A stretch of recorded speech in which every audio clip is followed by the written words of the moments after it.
부터 들어가죠. 자, 용언이라 하면 무엇이냐? 문장의 주어를 서술하는 기능을 한다 그랬습니다. 문장의 주어를 서술한다는 얘기는 주어가 어떤 행위, 어떤 상태인지를 가리킨다 이런 얘기입니다. 그러니까 수식을 한다라고 생각을 해도 크게 잘못된 것은 아닐 것 같은데요. 그 안에는 뭐가 있느냐? 동사와 형용사 두 가지로 나뉘어집니다. 자, 그러면 동사, 형용사, 문장의 주어를 서술하는 기능을 하는 동사, 형용사 중에 먼저 동사를 볼까요? 자, 동사라는 건 뭐냐? 주어의 주로 움직임을 나타낸다 그랬습니다. 움직임, 그죠? 자, 동사는 뭐냐? 그러면 움직임, 행동, 동작을 나타낸다라는 거 생각을 하시고요. 자, 그럼 예문 한번 볼까요? 나는 아침에 늘 신문을 읽는다 그랬습니다. 그러면 이게 여기서 읽는다가 뭐로 쓰이고 있다는 거예요? 동사로 쓰이고 있다라는 얘기가 되겠지요. 그렇죠? 동사로 쓰이고 있다는 거야.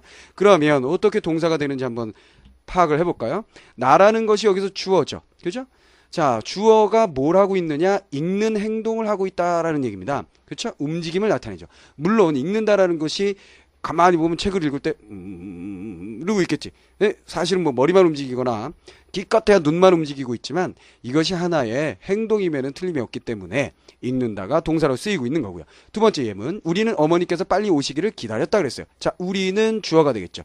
우리 주어가 뭘 하고 있다? 수식을 해주죠. 기다렸다 이렇게 되어 있습니다. 자, 그래서 이것도 마찬가지 행위, 동사라고 보시면 되겠어요. 자, 그런데 여기서 두 개의 차이점을 여러분들이 느낄 수 있을 겁니다. 첫 번째 나와 있는 읽는다 같은 경우에는 나는 읽다라는 것만을 가지고도 완성이 돼요. 그렇죠? 근데 우리는 기다린다라는 경우에는 우리는 기다린다라는 주어와 서술어 두 개만을 가지고는 성립이 되지 않습니다. 반드시 뭐예요? 오기를이라는 목적어가 있어야 되겠습니다. 그래서 이렇게 오기를이라는 목적어를 가지고 있는 동사를 우리가 목적어를 취하는 동사라고 하여 타동사라고 얘기를 하고, 목적어가 필요 없는 동사를 자동사라고 얘기합니다. 영어 시간에 많이 들어봤을 거야. 그렇지. 그 다음에 여기서 오다라는 것도 사실은 뭐예요? 하나의 서술어죠. 그렇지. 주어가 뭐가 되는 거야? 어머니가 되고 어머니가 오는 행동을 하게 되죠. 그래서 어머니라는 주어를 서술하는 서술어 바로 용언이라고 보시면 되겠습니다. 마찬가지 동사죠. 동사이면서 얘는 자동사일까요? 타동사일까요? 그렇죠. 자동사입니다. 목적어를 필요로 하지 않는 자동사임에 틀림이 없습니다. 자, 그래서 간단하게 동사가 무엇인지를 설명을 해 주었습니다. 동사라는 것은 움직임을 나타낸다. 그래서 자동사와 타동사로 나뉘어진다. 이렇게 정리하시면 되겠고요. 그 다음에 또 너무나 쉬운 얘기지만 잘 들어두시기 바래요. 형용사. 형용사라는 것은 주어의 성질이나 상태를 말한다 그랬습니다. 앞에는 동작, 행동을 나타낸다면 여기서는 성질과 상태를 나타내는 것을 형용사라 한다. 자, 형용사 예를 들어볼까요? 과일은 대부분 맛이 달다 그랬습니다. 자, 여기 보세요. 과일은이 뭐가 되는 거예요? 주어가 되고, 그 다음에 달다가 서술어 바로 형용사이면서 용언이 되겠죠. 근데 이 녀석도 마찬가지 뭐예요? 주어의 성질이나 상태를 나타내줍니다. 그래서 형용사. 그 다음에 그분은 말투도 무뚝뚝했지만 태도는 더욱 그러하였다 그랬어요. 자, 그분 주어가 되죠. 무뚝뚝하다 서술어가 되면서 용언이 되겠습니다. 그러면서 성질이나 상태를 나타내 주니까 형용사. 그죠? 더욱 그러하다. 그러하다라는 것도 마찬가지로 뭐예요? 그분이 그러하다가 되니까 주어를 서술하고 있습니다. 이렇게 전부 다 주어를 서술하고 있죠. 자, 그런데 요 앞에 나와 있는 무뚝뚝하다 같은 경우, 그 다음에 달다 같은 경우는 성질이나 상태를 나타내는 본연의 목적을 달성하고 있기 때문에 달다, 무뚝뚝하다 같은 경우는 뭐라고 얘기를 하냐면 성상형용사. 성질이나 상태, 그래서 뽑아서 성상형용사라고 얘기를 하고요. 그 다음에 그러하다 같은 경우에는 무엇인가 그 상태를 정확하게 나타내는 것이 아니라 다른 것을 지시해 줍니다. 그래서 이런 것을 뭐라고? 지시형용사라고 얘기를 하게 됩니다. 물론 여러분들이 성상형용사가 무엇이고 지시형용사가 무엇인지 명확하게 알고 암기해야 하는 것은 아닙니다. 그러나 이런 말들을 내포한 지문들이 나올 수 있기 때문에 여기서 대강 감을 잡아두시는 것이 좋겠어요. 정리를 좀 해주시기 바랍니다. 자, 그래서 아주 기본적인 동사와 형용사를 공부했고요. 그 다음으로 넘어가서 보조용언이라는 게 있어요. 보조용언도 마찬가지 동사와 형용사에 해당합니다만 본용언이 아니라는 거야. 본용언이라는 것은 단독으로 쓰일 수 있는 것을 말하고, 보조용언이라고 얘기하는 것은 반드시 다른 용언에 기대어 쓰이게 됩니다. 그러니까 보조용언이라고 얘기를 하는 것이겠죠. 뭐라고요? 다른 용언에 기대어 사용하는 것, 그것이 바로 보조용언이 되겠습니다. 자, 그런데 그 보조용언은 동사, 형용사 모두를 갖고 갖게 됩니다. 그래서 동사이면서 보조적인 역할을 하는 것을 보조 동사라고 얘기를 하고, 형용사이면서 보조적인 역할을 하는 것, 혼자 쓰일 수 없는 것을 보조 형용사라고 얘기합니다. 자, 예를 들어볼까요? 아침을 든든하게 먹어두었다. 자, 여기 보시면요.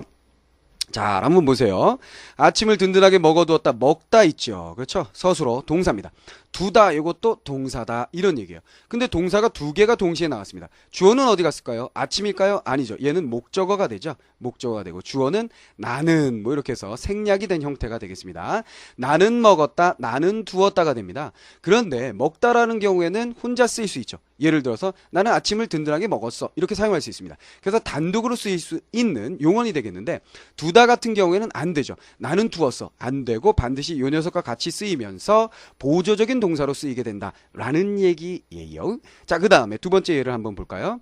나도 너를 따라가고 싶다 그랬습니다. 자, 여기도 보시면 나가 뭐가 되는 거예요? 여기 주어가 되겠죠. 그죠? 나도. 그죠? 그 다음에 따라가다가 뭐가 되는 거야? 그렇지, 서술어 용언이 쓰이고 있습니다. 그 다음에 너를 목적어가 됐죠. 자, 그럼 주어 서술어 목적어 완벽하게 하나의 문장이 만들어졌는데 뒤에 보조적으로 쓰이고 있는 쉽다, 내 마음을 드러내는 형용사가 쓰이고 있습니다. 이 쉽다 같은 경우 혼자서 쓰일 수는 없죠. 그렇죠. 나는 굉장히 쉽다, 너는 쉽니? 이런 표현 절대 쓸 수가 없습니다. 그래서 여기서 뭐예요? 쉽다는 보조적으로 쓰이면서 그 성격이 바로 형용사의 성격을 가지고 있습니다. 그래서 보조 형용사라고 얘기할 수 있고, 다 묶어서 어쨌거나 보조 용언이라고 얘기를 하게 되겠죠. 그 다음에 참고적으로 보조 용언하고 연결되는 요 사이에는 이렇게 고 이렇게 연결해주는 어미가 붙게 되는데, 요거를 보조적 연결 어미라고 얘기를 합니다. 그건 이제 뒤에서 얘기를 하게 되겠고요. 자, 다음 문장도 한번 볼까요? 여름 날씨가 주어, 여름 날씨가 덥다, 하나의 주술관계가 성립이 됐죠. 그런데 보조 용언이 붙으면서 덥지 않다라고 부정의 의미를 첨가하게 되었습니다. 요 녀석도 마찬가지 뭐라고요? 덥다가 본용언이 되고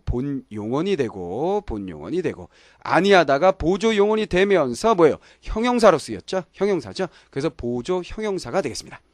자, 물론 보조 동사, 보조 형용사를 구분하라는 문제가 나올지는 정확하게 모르겠습니다. 모든 문제에서. 그러나 문법에 대한 심도를 높인다면 충분히 나올 수 있죠. 그러니까 몇 개 이렇게 밑줄 그어놓고 성격이 같은 것 다른 것 찾으라는 문제가 충분히 나올 수 있어요. 그리고 본용언과 보조 용언의 관계에 대해서 이미 수능에서도 출제가 됐었습니다. 그래서 이 부분은 여러분들이 반드시 강조해서 공부해야 할 부분이라고 선생님이 생각하게 됩니다. 동사 형용사 같은 경우에는 구분이 그렇게 어렵지 않기 때문에, 기본적인 사항이기 때문에 여러분들이 나 다 아는 거 뭐하러 가르쳐줘요, 이렇게 생각할 수 있을지 모르겠습니다만, 본용언과 보조 용언의 관계는 수업을 해보면, 학교에서든 뭐 학원에서든 수업을 해보면 모르는 학생들이 굉장히 많습니다. 그래서 요번에 완벽하게 여러분들이 개념을 명확하게 잡고 넘어가시길 바란다. 알겠지요? 자, 그러면 이제 다음 넘어갑시다. 자, 그럼 보조적인 얘기를 몇 가지 더 해주겠어요. 용언은 결국은 활용을 하게 됩니다. 활용이라는 것이 무엇이냐면, 용언의 끝이 문법의 기능에 따라 여러 가지 모습으로 바뀌는 것을 활용이라고 합니다. 이때 활용할 때 여러분들이 반드시 알아야 할 개념이 두 가지가 있는데요. 바로 어간과 어미라는 것입니다. 활용은 어떻게 하는 것이냐? 어간에다가 어미를 여러 가지 다른 형태로 붙이면서 활용을 하게 되는 거예요. 예를 들어서 활용할 때 변하지 않는 줄기가 되는 부분이 바로 의미를 가지고 있는 부분이 바로 어간이 됩니다. 알겠죠? 그 다음에 어미라는 것은 여러 형태로 활용하면서 동시에 문법적 기능을 가지게 된다라는 얘기예요. 자, 예를 들어서 이렇게 설명을 해줄게요. 먹이라는 동사가 있습니다. 그럼 이게 먹이라는 동사에 바로 어간이 됩니다. 어간이란 건 뭐라고요? 활용할 때 변하지 않는 줄기가 되는 부분이면서 의미를 갖는다 그랬죠? 그렇죠? 근데 여기다가 다를 붙이게 되면, 종결어미 다를 붙이게 되면 어떻게 됩니까? 그렇죠. 문장 속에서 맨 끝에 쓰일 수 있는, 서술어로 쓰일 수 있는 그런 능력을 부여받게 됩니다. 그리고 또 하나는 다를 붙이게 되면 기본형이 돼요. 그 단어의 기본형이 돼요. 그러니까 먹는다라는 동사의 기본형은 무엇이냐? 바로 먹다가 되는 겁니다. 다를 붙이게 되면. 근데 여기다가 요 뒷부분에 요게 어미가 되겠죠. 그렇게 되면 요 어미를 다른 걸로 바꾸게 될 수가 있어요. 먹고, 먹으니, 먹어서, 이렇게 다른 어미들을 붙여주게 되는 현상을 바로 뭐라 그런다? 활용이라고 얘기하게 됩니다. 무슨 말인지 알겠죠? 그러니까 단어, 용언에서는 어간이 있고, 그 어간, 뜻을 가진 변하지 않는 부분이 있고, 그 어간 변하지 않는 부분에다가 여러 다른 형태들을 붙여서 문법적인 역할을 하게 하는 부분이 바로 어미가 됩니다. 그런 어미가 바뀌어서 붙는 현상을 뭐라고 한다? 바로 활용이라고 얘기하게 됩니다. 자, 그런데 그 활용을 할 때 어미는 좀 살펴봐야 되겠어요. 어미는 이렇게 크게 두 가지로 나누게 됩니다. 어말어미, 그 다음에 선어말어미라고 해서 그 어말어미 앞에 붙는 녀석들이 있습니다. 그 다음에 종결어미와 연결어미, 전성어미로 어말어미를 나눌 수가 있게 돼요. 어말어미는 어쨌거나 그 어간에 붙은 어미 중에 제일 끝에 나온 어미야. 무슨 말인지 알겠죠? 그러니까 어간이 있다라고 얘기했을 때 그 어간에 어미가 여러 개 붙을 수가 있겠죠? 그러니까 여기 어간이 하나 있습니다. 그럼 어미가 1, 2, 3 이렇게 세 개가 붙어 있다고 생각을 해봅시다. 그러면 이 앞에 붙어 있는 1, 2까지가 하나 둘까지가 전부 다 뭐가 되는 거예요? 그렇죠. 선어말어미, 즉 어말어미의 앞에 나왔다 이런 얘기가 되어 있고요. 그 다음에 요 끝에 붙은 녀석이 바로 뭐가 되는 거예요? 어말어미, 마지막 끝장내는 어미다 이런 얘기예요. 근데 이 어말어미는 종결 의 의미를 가질 수도 있고 다음 어떤 다른 문장 구절과 연결된다라는 의미를 가질 수도 있고 전성, 즉 성분이 바뀐다라는 그 성격이 바뀐다라는 의미를 가질 수도 있다는 얘기예요. 그럼 이 종결어미, 연결어미, 전성어미, 그 다음에 어말어미, 선어말어미가 어떤 것인지 예를 들어서 설명을 해보도록 하겠어요. 자, 예를 들어 보겠습니다. 먼저 어말어미와 선어말어미란 건 뭐냐 이겁니다. 아버지께서 마음에 드는 선물을 주셨다 같은 경우에 주다라는 동사에 주다라는 동사 용언의 어간 뒤에 시었다라는 어미 세 개가 붙게 된 거예요. 그럼 여기서 시었다 같은 경우에는 첫 번째 시와 두 번째 엇은 뭐가 되는 거예요? 그렇죠. 선어말어미가 되는 거고 마지막 끝장내는 요 마지막 끝에 붙어 있는 게 바로 종결어미가 되겠습니다. 마찬가지 조아지겠지 같은 경우에도 겟이 뭐가 되겠다? 선어말어미가 되고 지가 종결어미가 됩니다. 자, 무슨 말인지 알겠죠? 종결어미는 맨 끝에 붙어 있는 녀석, 그 앞에 붙어 있는 녀석들은 전부 다 그렇죠. 선어말어미가 되겠습니다. 자, 그 다음에 자 마지막으로 자 우리나라에서 세계 박람회가 열렸다 그랬어요. 우리나라에서 세계 박람회가 열렸다. 자, 이 경우에 종결어미가 쓰이고 있죠. 근데 이 종결어미는요, 요런 종결어미만 있는 것이 아니라 평서형의 어미, 여기는 이제 종결어미 중에서 평서형이에요. 그 다음에 감탄형, 의문형, 명령형, 청형이 있습니다. 감탄, 뭐뭐라 이런 거 있죠. 의문형, 뭐뭐냐, 뭐뭐니 이런 거 있죠. 명령형, 뭐뭐 해라, 청형, 뭐뭐 하자 뭐 이런 거 있죠. 이런 식으로 종결형으로 붙으면서 각각 다른 의미를 나타내는 어미들이 존재한다라는 얘기고요. 그 다음에 바람은 좀 자는데 비는 계속 내리고 있구나 그랬습니다. 자, 여기서 자는데 같은 경우에는 자다라는 동사의 어간 뒤에 붙으면서 끝부분에 나왔으니까 종결 어미임에는 틀림이 없는데 단순 종결이 아니라 뭐예요? 연결을 해주는 역할을 하고 있기 때문에 연결어미라고 얘기를 하게 됩니다. 무슨 말인지 알겠죠? 연결어미, 자 어말어미이면서 연결어미다. 자, 어미이면서 연결어미라는 건 결국 뒤에 무엇과 연결해 준다는 얘기죠. 즉 여기서 끝장난 것이 아니라 비는 계속 내린다라는 뒤에 구절이 나올 수 있게 만들어줍니다. 자, 요 경우에는요, 는데 같은 경우는 종속적 연결입니다. 왜 그러냐면 앞에 구절과 뒤에 구절이 대등한 것이 아니라 요것 때문에 무엇이 뒤에서 연결되면서 의미를 갖게 되기 때문이죠. 이 종속적인 것과 대등적인 것은 나중에 문장에 이어진 문장을 공부하면서 다시 한번 정리를 하겠고요. 그 다음에 내리고 있다. 이 경우에 어때요? 내리다라는 것이 뭐예요? 그렇죠. 바로 이 부분이 본용언이 됩니다. 본용언. 이 있구나 요게 뭐가 되는 거예요? 있다가 바로 보조용언이 되죠. 그렇다면 보조용언과 본용언을 연결해주고 있기 때문에 이 녀석을 뭐라 그러는 거야? 보조적 연결어미라고 얘기를 합니다. 앞에서 살짝 얘기했던 거 다시 한번 여기서 정리했고요. 그 다음에 마지막으로 전성어미라는 게 있어요. 전성어미라는 건 성격을 바꾼다 그랬어요. 자, 여기 봅시다. 춥다라는 자 용언이 있습니다. 춥다라는 용언의 어간 춥이 있죠. 거기다 뭘 붙였어요? 은이라는 어미를 붙이게 되면서 추운 겨울이라고 앞에서 수식할 수 있는, 즉 관형사를 만들어줍니다. 그래서 관형사형 형태를 가진 은이라는 전성어미라고 얘기를 하겠고요. 그 다음에 빨리 지나가기만을이라고 되어 있어요. 지나가다라는 용언이 있는데 기를 붙이면서 뭐가 됐습니까? 명사가 만들어졌죠. 명사가 만들어졌습니다. 명사로 성격을 바꿔주는 어미다. 그래서 전성어미, 명사형 전성어미다 라고 얘기를 하게 됩니다. 무슨 말인지 알겠죠? 자, 잘 한번 살펴보고 여러분들 기억을 해주시기 바랍니다. 자, 어미 같은 경우에 종결어미, 연결어미, 전성어미 어떤 의미가 다른지 여러분들 반드시 정리를 해주시기 바랍니다. 자, 그러면 이제 참고사항인데요. 불규칙 활용, 불규칙 용언이 있는데요. 어떤 용언이 있는데 앞에서 뭐라 그랬냐면 어간이라는 것은 어미가 변함에 따라서 변하지 않고 항상 그 모양을 지켜준다라고 여러분들한테 얘기를 했어요. 근데 어떤 경우에 몇몇 단어들은 그 어간이 계속 그 모양을 지키지 않고 변하는 형태가 생깁니다. 그런 것을 뭐라고 얘기하냐면 불규칙 활용이라고 하고, 그런 불규칙 활용을 하는 용언을 불규칙 용언이라고 얘기를 하게 됩니다. 자, 그래서 어간이 바뀔 수도 있고요. 경우에 따라서는 어미가 여러 개의 형태로 바뀔 수도 있는데 그 모습을 한번 보도록 합시다. 먼저 어간이 바뀌는 예입니다. 어간이 바뀌는 예. 자, 어간이 바뀌는 예를 먼저 보겠어요. 날씨가 추운 계절에는 감기 조심합시다. 잡초를 모두 뽑아버립시다. 여기서 요것만 봅시다. 추운이라고 하면 앞에서도 얘기를 했었는데요. 춥다. 자, 용언의 기본형이 나왔어요.